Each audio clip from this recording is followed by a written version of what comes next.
I scream, you scream, we all scream at the little screen. Sport video production.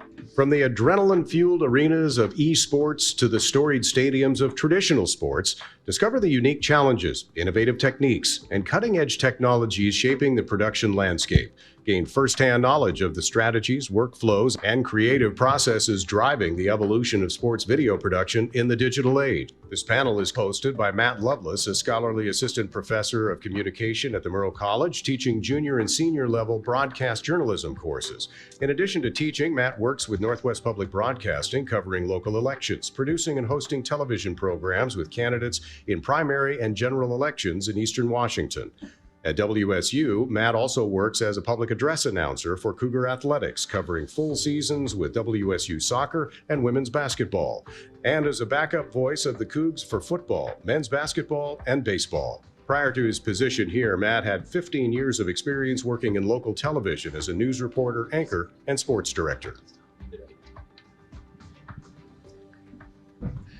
And that's my cue. Hello, everybody. Welcome to this panel on live sports and esports, a couple of obviously evolving things. One of them, some of us might consider it a budding industry when it comes to esports, but we have some guests here who will talk about some of the evolutions of that. And I also want to maybe address some of opportunities we have here on the Washington State University campus. And ultimately, I think, talk about ways our students can get involved in doing some of this stuff, obviously, here, because we do have those opportunities. Let's introduce you to our panel. We have with us Richard Kilpatrick. Richard, a video engineer and a video editor when it comes to esports, so he's going to have some good information. Do we have any esports club members in this room? Any live sports production experience in this room? All right. We'll convert you all. We'll convert you all to esports. We call it opportunity in this industry. Also, Samantha Johnson, I've been hearing her referred to as Sammy. Is that preferred? Sure. The only people that call me Samantha are 87, so Sammy works just fine. Well then, thanks for being here, Sammy. I'm not quite 87 yet. She's the director of production at the Seattle Kraken. And so exciting opportunity to hear about some professional sports production, especially for a newer team. I say newer, it's near the end of year 3 here for the Kraken. Yeah, we're just about to finish up year 3. Officially. Officially 3 Unfortunately, years. Yeah. There we go.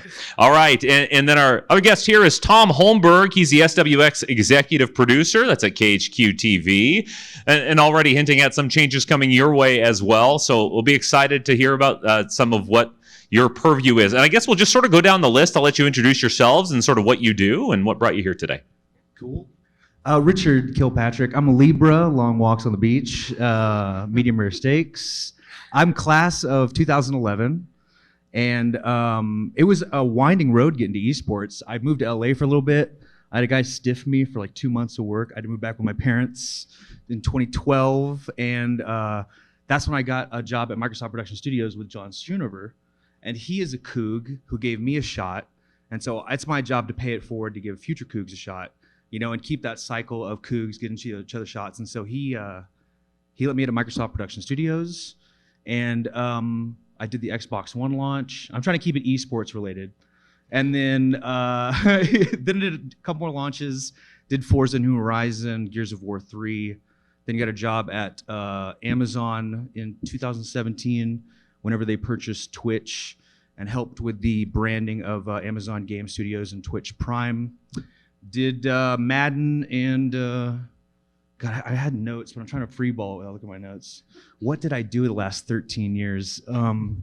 Okay, yeah. Oh, I did the Microsoft E3 briefing in LA in 2015, 2016. I can't even remember my own career. Then Amazon Prime in 2017. I started doing the Magic the Gathering Pro Tour World Championship in 2018.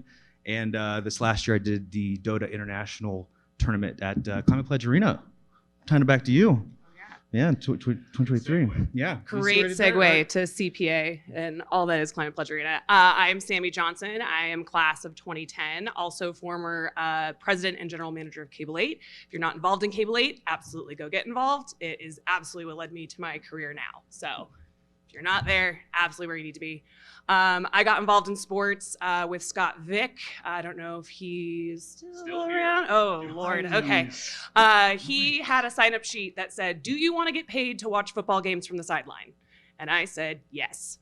Sweet. Meet at the top of the hill at 6 a.m. Fantastic. And I started pulling cable, and I was a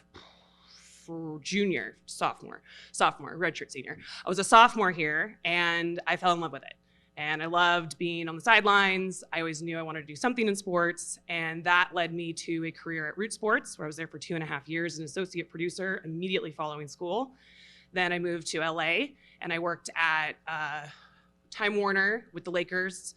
Then I worked at Fox Sports West, where I worked with the Angels, the Dodgers, the Kings on their cup run, as well as a couple of other kind of tournaments and working with the Clippers as well. Moved out of LA, went back to Seattle, freelanced, and did a little bit of everything. I utilitied, I AD'd, I A1'd, I A2'd. I did a lot of sports broadcasting. I did work for UW-TV for a while. Don't hold it against me. It was a paycheck. I'm sorry, we're out of time here today. That's the end of our panel. It was a paycheck. And worked with them. They were actually not terrible, and they paid really well. And then I decided for a while that I was actually going to take a break from sports, because I was like, I like sleep and seeing my family. And I actually went to an agency called Run Studios. I worked there for 8 years, and I built their live program. It started with me and an engineer knocking on doors at Microsoft, hoping that they would let us live stream their show or their meetings. When I left a year and a half ago, there was 13 employees that I managed. We had 3 fully remote studios, and we were doing well over $3 million in live streaming throughout. Then I went to the Seattle Kraken, which sports is my first love, and it was the first team that I worked just for that team. And it is very fun building a brand. You get to do everything from the ground up, and that's where I'm at now. No notes, by the way. Nice work. Wow. I remember my career. Wow, that's amazing. I'm learning watching you. My name's Tom Holmberg. I'm executive producer of SWX, and my story goes back a little bit further than your guys. I graduated in '83 from WSU, and back then, KWSU was kind of the primary source where students went to work. Cable 8 was just getting started. We called it the bus. It was a bus, and they put a bunch of production gear in it and some cameras, and we used to go produce at Frio Court basketball games, did football. That's kind of where I started to love sports. When I was a freshman, I was a utility on the sports crew. And about 2 or 3 games in the season, I picked up a camera and was just messing around with it. And there was a producer director at KWSU named Mike Kachonis, who was kind of a big mentor of mine. And he just said, "Who's running the camera?" And I said, "I was." He goes, "Okay, you're on tonight." Apparently the seniors and juniors were struggling at the time, and there were a lot of them and no freshmen. So as a freshman, I was running camera for Pac-10 at the time football. And the year after, all the seniors and juniors had graduated, so I was kind of in charge of the sports crew, and it grew from there. And had a really good opportunities here and learned a lot of that. After I graduated, I got a job in Spokane at KHQ as a photojournalist. Did that for a couple years, and then there was, back then magazine shows were just getting started, and there was a show called PM Magazine that they asked me if I wanted to work for that. You know, an early 20s kid right out of college getting to travel all over the country doing feature stories, running a camera was a pretty cool opportunity. And I enjoyed that, but like every good show, it got canceled. And shortly after that, because part of my responsibilities for that was directing, I started directing news for KHQ and did that for a number of years. Well, fast forwarding, in 2007, the industry turned to HD TV from SD. We got the flat screens and got rid of the old tubes. In the spectrum that television stations broadcast on, you have a certain frequency that's cut out. In HD, you're allowed to put more material on because it takes less room for HD than it did for SD. And we had an opportunity to have KHQ on our primary, but we had a secondary and a third channel. On the secondary, our station manager, who's also a Cougar, her name was Patricia McCrae, decided to do something good for the community. Most of the other stations went and put, shopping channels on their stations, MASH reruns, things like that. We decided to become more involved in the community, so we created a sports channel. A few years before that, in 2000, Gonzaga Universities in Spokane in '99, I think.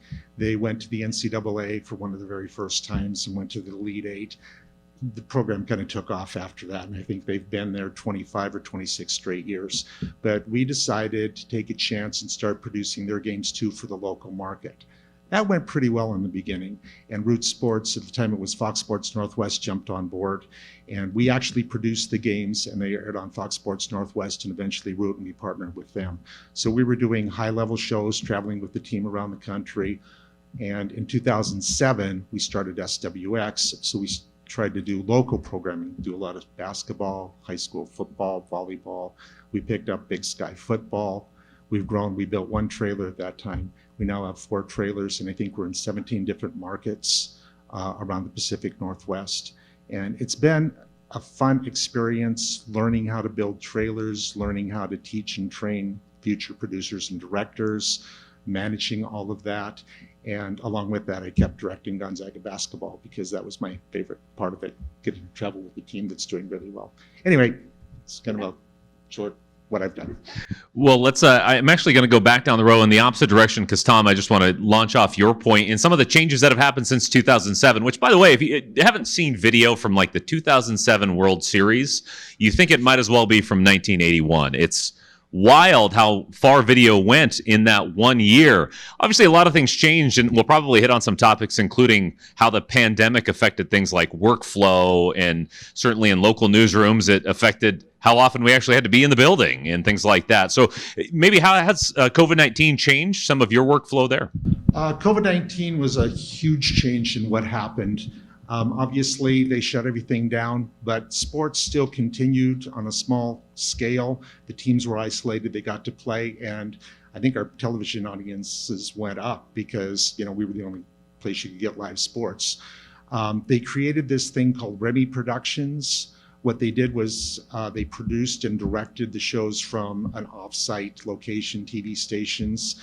They also put whatever was cut on screens, and the anchor, the play-by-play, and the color commentators actually announced off of screens. That's become very popular, and they found that was a huge cost savings, not having to travel all the people. On site, you still needed your cameras, a truck to feed those signals back to wherever you were producing and directing the shows from. And a couple weeks ago, I went to, there's a huge facility that NEP, they're a big national truck rental place, Mirror Truck. Kraken used them. And I love. Vista, it's in Fort Lauderdale. They have, I think, 28 control rooms there, and they do 20 to 40 shows a day. They put them on these, I guess, transmission devices. They use LiveView. What they do is they feed the signal to LiveView, and to get the signal back, instead of using satellite now, it's bonded cellular or through the Ethernet. So television production is going through, the web now.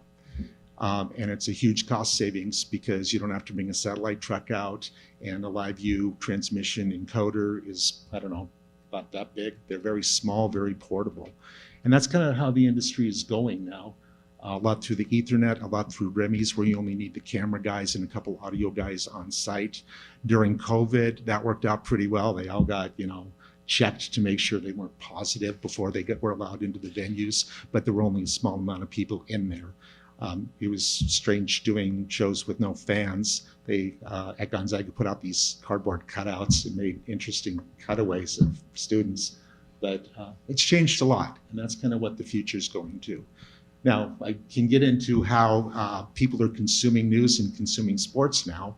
If you want, you can go there. Let's do it, absolutely, especially local sports, because providing a little bit of context for here, it's not common for a local affiliate TV station to do that. You mentioned with your .2, we had a .2 station that did, Little House on the Prairie, and you mentioned the MASH reruns. Has anybody seen Perry Mason? If you raise your hand, I'm sorry. No, I'm just kidding. It's a great show, but it shouldn't be airing on our .2s. And so that undertaking and sort of just the consumption of local sports, Yeah, KHQ is owned by Coles Publishing, local. They own the newspaper and a lot of other businesses in Spokane. And I was fortunate to fall into a family-owned business where you don't have to go through a lot of corporate hoops to, do what you need to do. The owner of the station is very into SWX. She considers it part of the fabric of the community. So that was big in getting SWX off the ground and doing what we do. But I am not sure how many other stations in the country even have an SWX type thing. We've had dozens and dozens of other stations come in and see how we do things, but we're kind of in a unique situation because Spokane isn't a real large community, but it's large enough where the commercial base, where the sponsorship is enough to keep us going and keep us profitable. It wouldn't work in Seattle because, well, Seattle has a lot of other sports. Boise would be a good market to have it in because it's roughly the size of Spokane. So a lot of stations that are in the 50 to 80 market range are very interested in doing it. A couple of them have pulled the trigger and tried to do it. But you need a lot of cougars around, a lot of people that have learned, well, you do. I mean, that have learned what is going on at the college level, and then when they come to these markets, they kind of can jump in and we can teach them how to direct in our style and what we do and how to do things. But down here, they've taught the fundamentals, so pay attention and get on sports crews and learn from Scott Vick and other people that have been here, and now Jeff Collier, a gentleman and a scholar. That's how you get involved, and then you apply. We just hired a WSU grad a few months ago now, and he's producing and directing, 2 to 3 shows a week, and a lot of opportunities. And as we go to this Remy situation, we'll be producing a lot of shows that are originating from our Montana markets. So in Montana, where it's a little harder to hire people, we roll out a trailer, we hire 3 or 4 camera guys and an engineer to run the truck. The rest of the people will be in Spokane. And we're hoping to put together 2 to 3 control rooms, which will all have to be staffed by a lot of people in this room. Well, and we also, just some current condition stuff, we got to keep an eye on what conference realignment, particularly here at Washington State, does for some of that live sports production. And not to polish up a turd here on a situation that we certainly don't want to be in for Washington State, there may be growing opportunities for students out there who want to get involved in some of this live sports production. Said I was going to go down the list, and Sammy, I'll talk to you because you mentioned it. I did it as well as a student, where you just raised your hand, went to Scott Vick and said, can I pull some cables and things like that? And I joke with my students often, that means giving up going to the Coug before the game on Saturdays every once in a while, but it's worth it. And even as a news anchor for most of my career, that's how I got my start. Made good money on a Saturday, pulling cables, running tapes. One of my jobs, and I'll let you speak in a moment. One of my jobs in a production truck, I covered an NCAA tournament in Spokane, 2007, and it was Kevin Durant's first and only NCAA tournament appearance. They were playing in Spokane. He was playing for Texas. My only job, part of that crew, was to count the number of times Kevin Durant touched the ball. That was it. I sat in that truck. I put a tally mark every time he touched it. He touched it 17 times in his loss to USC in the round of 32 in the NCAA tournament. I've never forgotten that. Now, I would ask you, having done all of these odd jobs, what was it doing that grunt work, as we might call it, that made you fall in love with this job? It was, you get to touch every aspect of the truck when you're a utility, because you're a gopher. You're whatever that person that is sometimes yelling at you needs you to do. I need you to run this cable. I need you to run this here. I need you to take this to the V1, the video guy, the engineer, the audio guy. You got to go run and do these things, and you make these connections doing that. And I just decided at that point I was going to make a point of introducing myself instead of just being like, here's your cable, and then running away. I'd introduce myself to them. I said, hey, I'm Sammy. I'm your utility for the day. I'm supposed to run you this cable. Why? And half the time these guys are like, oh, well, you're running it because I need to have a home run from the camera to here. Oh, okay, why? And I just started asking questions, and most of the time these guys are very willing to be like, I'm also maybe 20 years old at this point. They're like, okay, stupid college kid, like, here's why. But you started to learn more and more about it. And then after the 7th time, I stopped having to ask why. And then I was able to go, oh, this is where this needs to go. I was able to anticipate what was needed. And they started being like, oh, this person actually knows what they're doing. Hey, why don't you come sit and watch this? Hey, come sit and watch this. And you started to see every aspect of it and what it takes to put on a production of that level. And it just fascinated me. I was like, this is super fun. I love watching sports. I played sports growing up. I knew at one point I was going to be an athlete. Didn't happen. So I was like, the next best thing is to work close by. So once I started really diving into it, I was like, this is the thing for me. I did not want to be on camera. Absolutely not. Glenn Johnson will attest. I have the absolute worst reel in WSU News, Cable 8 News history. He used to ask me when he would watch at home, Sam, you need to loosen up. It looks like someone's holding a gun to your head. My response back to him was, Glenn, it feels like someone's holding a gun to my head. So I just dove into it, and it just became a passion, and it became, it's early morning Saturdays, it's early morning Sundays, you're working Friday evenings for set days, and you're working all day Saturday while all your friends are out and doing this. But that's part of sports. That's part of it. And it wasn't a sacrifice because I knew what I was doing. I was enjoying. I was genuinely enjoying. The 15-hour days didn't feel like 15-hour days because you start to get to know the people and they become family. So you're just spending time with your family at that point. And those crews are fun to work on. And it changes the way you watch sports, too, as you start to not necessarily pick apart, but notice all the little different, every time a camera changes, somebody dictated that. Every time you see a graphic pop up, somebody's following things like that. And if you enjoy that aspect of it, I think it's really exhilarating. People can't watch with me because I sit there and I'm like, that should be 15, that should be 14, that should be 12. Where's the home run camera? Where's the slash cam? And I'm yelling for people to cut, get to the playback. I'm like, get to Costello, get to Elvis. And people are going, no one in this room cares. I'm like, but I do. And it's bad. I also care. Keep it up. Keep doing it. You and I can watch sports together. But you do. You watch it completely differently. You can tell when a camera's not ready. You can tell when the director has made a bad cut. You can tell when they didn't cue the play-by-play guy at the right time, or he didn't, realize he was on. And you sit there and like, what are you doing? And I've gotten to know enough people in the trucks that I will start texting the directors. I'm like, what are you doing today? Like, did you go out last night? Like, are you good? Is it a new guy? Yeah. Like, is it like, who's TDing? The answer is yes. Who's TDing for you? Like, what is happening? And they're like, stop watching our games. Well, Richard, let's move on to you because you have the unique position here with eSports. And as we sort of get to understand how it's evolving even here on our campus, I mean, you mentioned Magic the Gathering and some of the competitions that you guys do. Let me just do the oversimplification in terms of, being a little bit skeptical. Watching people play video games on TV, watching them play Magic the Gathering, we talk about that evolution and learning how to make sure that that is an entertaining product for us to consume, because objectively it is. Great point. That's such a good point. We still trying to figure that out. That's a really, really good point. Why do people watch sports? I think, or why do people watch esports? I think, firstly, they want to learn the game better, and they want to become better at the game. But like to answer your other question about we're trying to jazz up the show, like add cinematography to it, and all the comments we get in the chat thread were show the cards, show the gameplay, stop showing faces, stop showing these dock pieces. We want to see the game, and it really flipped things for us because we're in this broadcast and like we want to make the best imagery possible. Let's focus on the graphics. Let's focus on the storytelling. And we found out like what do the players actually really want is they want to see gameplay. They want to learn how the pros are playing the game and to get detailed explanations about this card go. You're right. Why do people watch Magic the Gathering? The reason, $500,000 prize pool every single tournament. They put up, I think, $2 or $3 million a year on these tournaments. And so people have this dream, if I play in enough regional tournaments, if I get the right cards, if I learn the right strategies from the best players, I could potentially be in one of these tournaments. And the World Championship, we have, I think, 128 people play in that. Last place leaves with $1,000.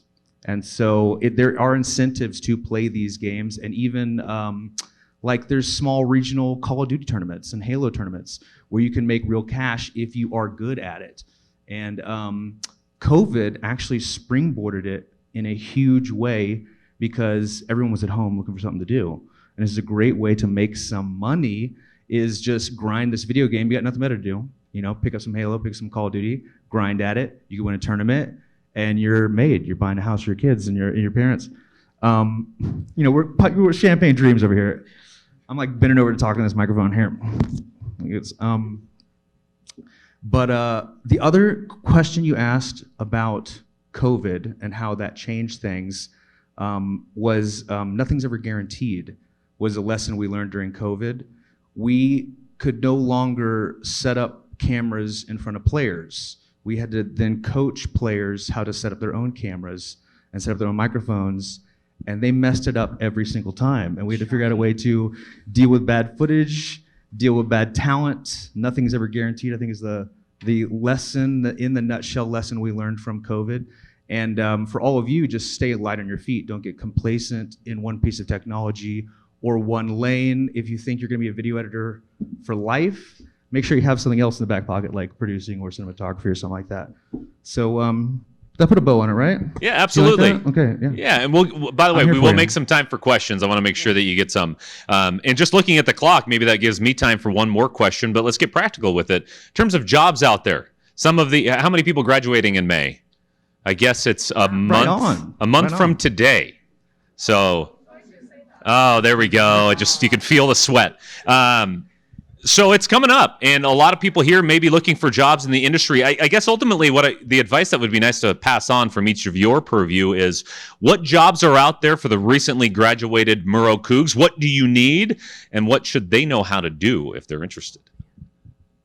Whoever wants to start can start. I got it. So if you want to be in front of the camera, I would recommend you download a piece of software called OBS, Open Broadcast Software. Have you heard about it? Have you guys already using it?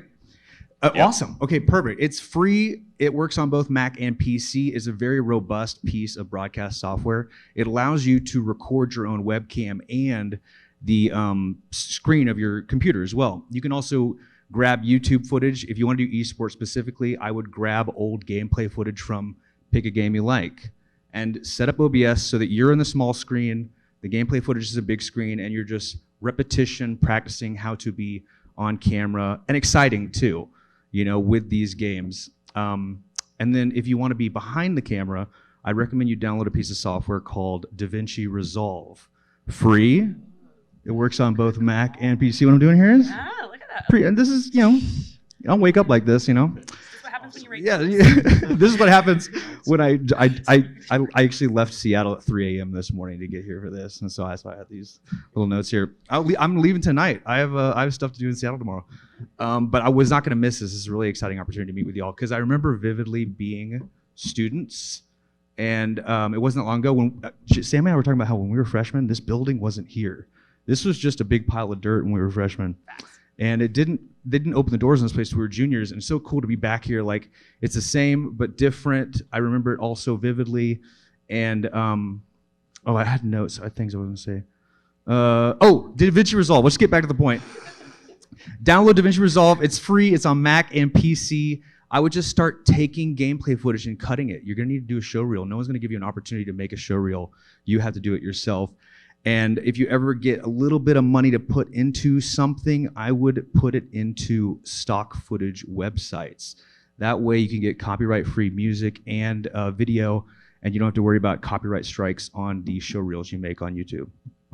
On to the next. I'll keep going. I'll piggyback off that a little bit. It's do all that stuff, because the first one of those things that you do will probably be very bad.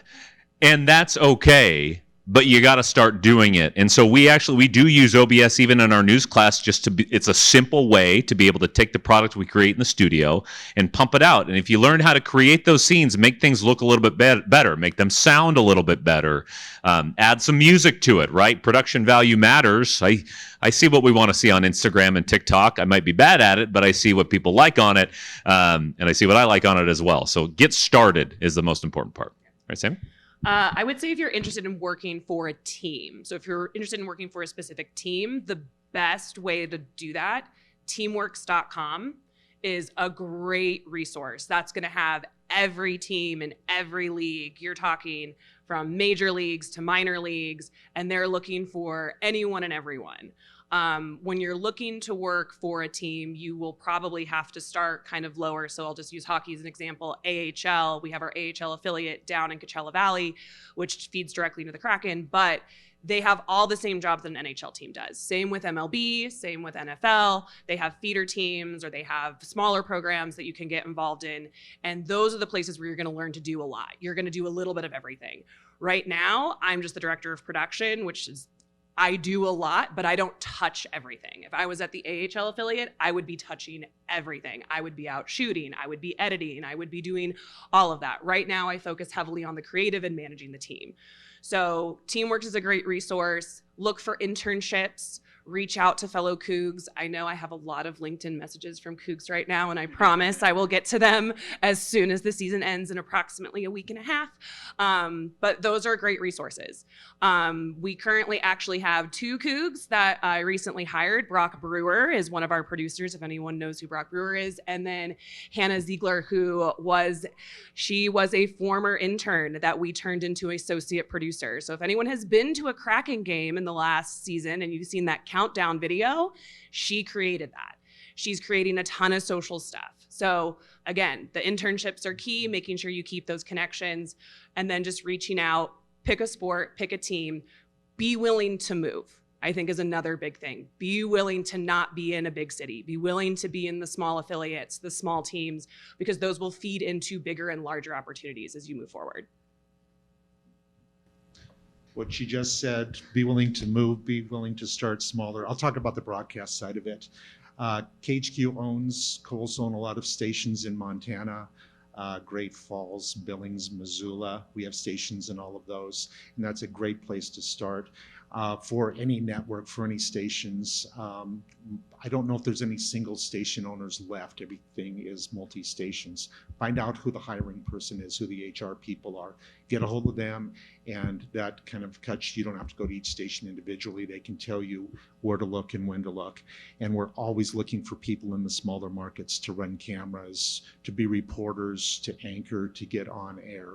And from there, there's a lot of turnover, believe it or not, because you don't make a lot of money and you want to move on, but that's a great way to get experience and get started.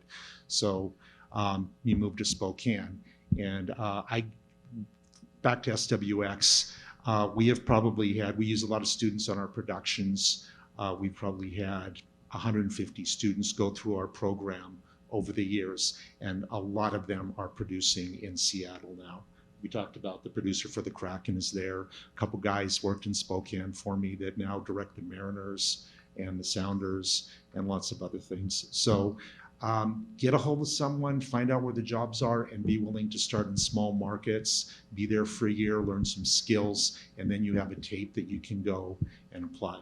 Along with that, a long time ago when I started directing sports, I was the main newscast director at KHQ, and the general manager came to me and said, we'd like you to do this because directing live sports, there's nothing else like it. It makes you a better director for newscasts and everything else. I remember going into the booth more times than not after marking my scripts up and knowing what the show layout was.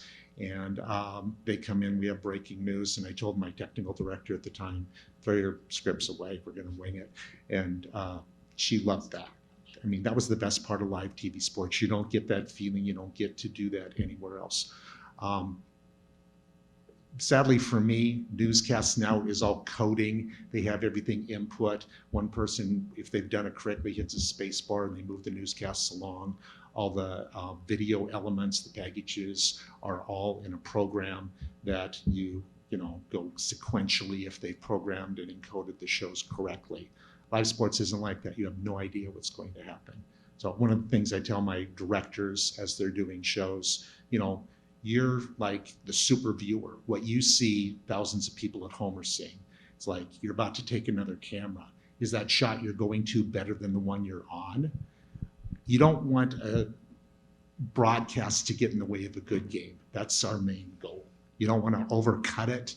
New directors tend to take a lot of cameras and a lot of hero shots. It was a great shot of the guy that just made the basket, but you missed the run up the court, the other shot. So don't take too many shots. Watch the show. How would you like to sit on the couch at home and see what's going on the screen? You're doing that live, which is pretty exciting and a really cool thing to aspire to do.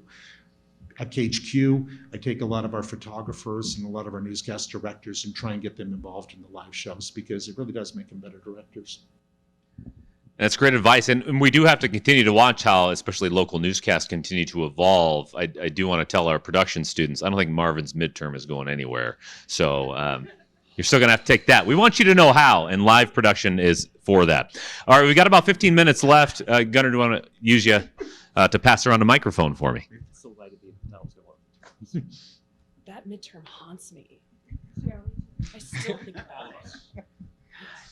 Hi. So My question is just from my own experiences. Obviously, like those smaller opportunities working with like minor league teams and those niche internships are really helpful, but they're very competitive based on how competitive this industry is. What would you recommend for students to stand out from the very large crowd looking to get the same jobs?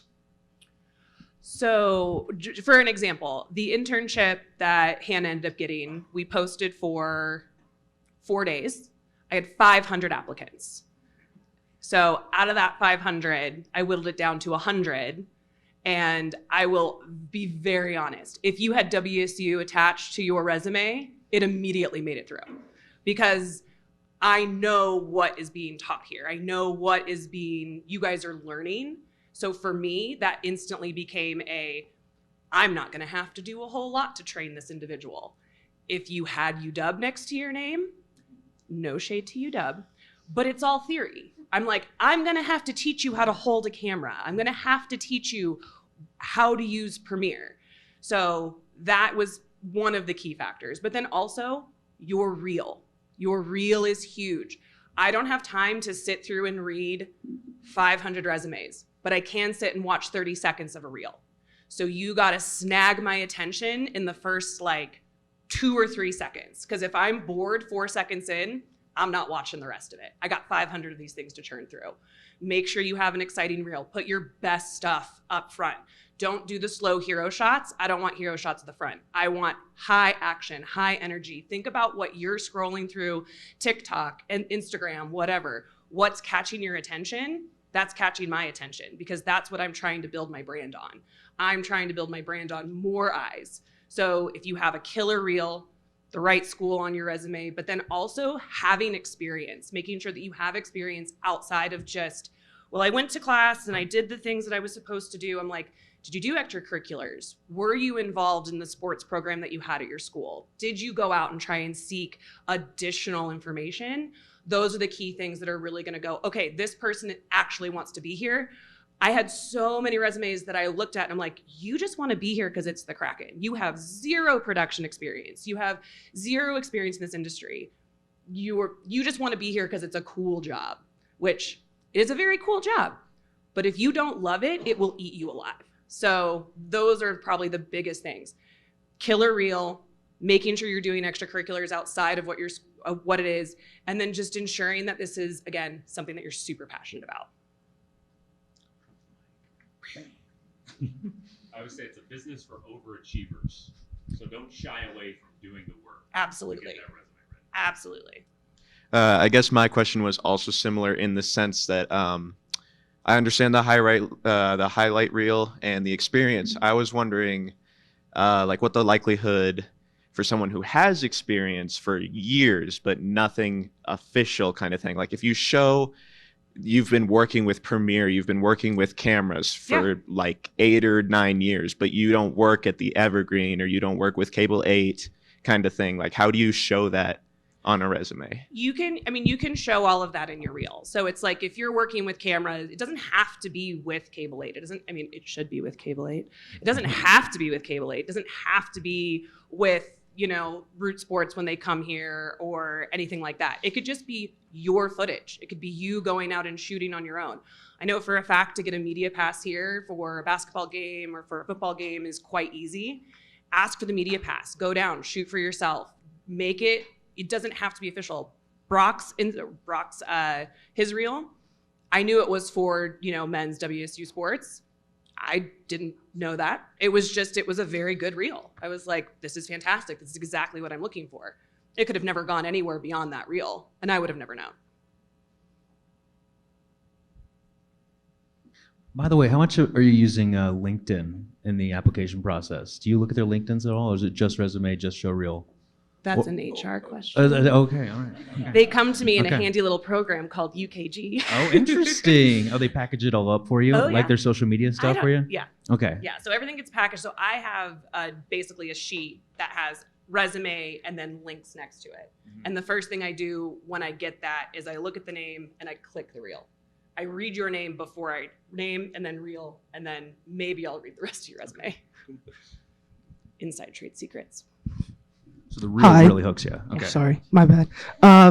When it comes to the creative process and selecting something, what steps do you guys take in order to select that? And what, like, is it like a gut feeling? Is it just like, you know type of deal? Is there some sort of like rhythm and pattern that you can take to select something that you know would work in a creative aspect? Yeah, I'll take that one. When we're setting up a ball game, from a producer standpoint, I like to say 90% of a show is complete before you ever get on site. What do you want to tell? We're all about storytelling. It's just a game without storytelling. So who do you want to match up? What are the key players to look at? Have your talent, your play-by-play, your color commentators talk to the coaches, give them a call, find the stories, find out what threads you want to weave throughout the show. And it's a little harder at the high school level, but the coaches have good stories they want to tell. The college level usually have athletic directors and sports information directors that give you all that information on a sheet ahead of time, especially for bigger schools like WSU. So, lay the show out. What do you want to know? Who's the hot player right now? Who just got back on the team? Who's hurt? And then follow that thread throughout the entire broadcast. And hopefully what you highlighted in your open, the hook to get people to watch all your best stuff up front, will pay off in the end. And if it doesn't pay off, have something set up where your talent can say why it didn't happen, why someone isn't performing like you thought they would, and that's why they're losing. So, do your homework ahead of time, know your players, know your coaches, know what stories you want to tell throughout. And honestly, the majority of the work, if it's a really good game, don't let that stuff get in the way of the game. Just let the game happen. If it's a slower game, if it's a blowout, that's where all that information. We learned that at Gonzaga because most of the WCC home games are 40-point differentials. Once in a while we get a really good one where it's competitive. Next year, right? Not all of them. This year was a really good year from a broadcast standpoint because the team struggled a little more. They caught fire at the end, but and that makes a better broadcast. So do your homework ahead of time, be prepared, and that's what you do to do a good show. I would say from when I think about that specifically, I think about the long form content that the Kraken have, which you should go to the Kraken YouTube page and watch all of our long form content, just in case you haven't already. But I think specifically to our Beyond the Sea content does it give me chills? Like that's something our brand uses all the time. If you're watching something and you're not emotionally invested in it, it's not the right shot. It's not the right footage. It's not the right story. So really great example, this last summer, we went to Finland to go to Ellie Tolvanen's hometown, and we thought we're gonna have this great piece only on Ellie. We met his family, great. But then we met his nephew Jens, who had the best story. We're like, sorry, Ellie, you're great. This kid is amazing.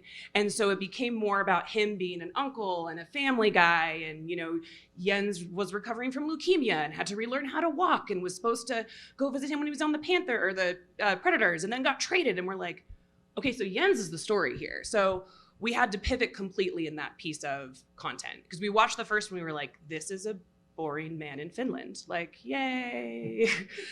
So then you start watching it and you start figuring it out. So it's the being flexible. It's your gut will tell you what works and what doesn't. What for Kraken specifically is we're building a brand. So for us, it's a lot, our imagery can get super repetitive. It's waves, it's ships, it's a tentacle. It's like you want to make sure that it's not repetitive enough, but that it's still on brand. So you find new ways to incorporate those pieces of your brand in theirs. And again, you will start to see it. One of the things that if you're doing like a series, try and lay the series out as much as you can up front so you can see how you're going to weave everything in together. So that way you're not just hitting the same thing over and over and over again. I would say if there's something you're excited about, lean into it. If you told me 10 years ago there would be a 1 million person audience for like shaving cow hooves on TikTok or like a multi-million person audience for Magic the Gathering, I would not have believed you. There's an audience for every single thing. So just like find that thing that you are confidently excited about, lean into it, double, triple down. There is an audience for it. And if you put in the time, you will find that audience. We do one more. We got about 4 minutes. We got to give up the room. Let's take it over, man. Yeah, this is our room now. We're sports. No one cares. So, Game's going long. so The I've, game ran long. We're in extra innings. I've seen the sports directing production. I want to know about the esports production because I'm thinking like in a Siege tournament, there's 10 players. That's 10 different gameplay screens. That's 10 different cameras for the players. And then you have to get the team shot. So how does the production side of the esports tournaments look like? That's good. It's like your Christmas. No, that's great. We'll have multiple satellite trucks because you're right. We've got the camera on their face and their screen footage. Then we'll have 2 jib cameras, then 3 or 4 broadcast cameras. We'll have a high and wide on Magic the Gathering. We have to have, I think, 16 cameras in the rafters just to look down at their table. And those have to be 4K so that we can zoom in on their, digitally zoom in on their placements. And so we would have to have switches upon switches, God, I'm trying to think. I'm trying to think of how many. It's like 128 cameras, something like that, on the World Championship. And we can only show, in the switcher like 16 at a time. Yeah. And so we have to run multiple stages through vMix. Have you guys heard of vMix software before? It can take, I think each computer can hold about 8 different 1080p feeds. And then we use that as a switcher into another switcher. And so we'll have, I don't know, I think maybe 8 different switchers so that's 64 camera feeds. And so we have a director, an assistant director, who's just managing which. Yeah, right. Which. You're managing so well. Yeah, you like it. It is very expensive, I think, is the answer to your question. Extraordinarily expensive, very difficult. It takes about 45 of us backstage to manage a show like that. And that was one of the things I was going to say to y'all is you could very easily get a 16-person bracket of any video game going on here on campus. I bet you if you asked around, you could get 16 people who play Call of Duty or Halo. I keep going back to those because they're a great multiplayer game that people love. And if you ask people to chip in $50, 16, I'm not gonna do the math on that, but you get a couple $100. Yeah, right, I will do, let's go. I'm a broadcast guy, okay? I'm not a calculator. That was awesome, actually. Okay, so this is a money-making process for y'all too, because you're taking a cut of the winnings just to manage like the broadcast and production side of things. I heard there's eSports setups here at which room is it? That's got. Oh, there we go. All right. Great room. And maybe you utilize that with players to get a tournament going. Use vMix, use OBS to patch all of those camera feeds together. Make your own broadcast. Don't have to do it live. You can switch it after the fact. I see these guys talking back here like they're interested in doing it right here. Nope. All right. Okay. Yeah. See, he's nodding his head. You guys are getting excited. You could do it. You've got all the resources here right now. Just like start knocking on fraternity doors and seeing who the best players are. And I'm serious. You could get a tournament together real quick and start making some money off of that. They'll all say they're the best players. So and we find out on the court, baby. All right. We have 1 minute. You might as well use it, right? Any last minute questions? My turn. So I was just curious about because what I hear about esports is just what kind of floats around the internet. Like I know the Overwatch League exploded on itself, and like a bunch of sponsors started pulling out of funding tournaments because they were losing money. What do you think the future of esports is going to look like in like, let's say, like 5 years down the line? Do you think it's still going to be like something that'll become self-sufficient, or is it going to have to do like a big turnaround and rebrand to like try to bring money back in? Oh yeah, no, it's not going anywhere. I think it's going to keep getting bigger. It's bigger than the film industry already, and the amount of revenue they generate. I think things are going to pivot to what they're calling Web3 or cryptocurrencies and NFTs. Speaking of having bad branding, I think NFTs are going to have to change their name to something else. But what it really is, you're getting chills here. You don't like it. So we have these cell phones where we have these mobile apps and we do microtransactions, right? It's $1 billion industry of microtransactions. But the player, it's all lose-lose for them, right? Whenever they do a microtransaction on their app, they're not generating anything for themselves other than cosmetics.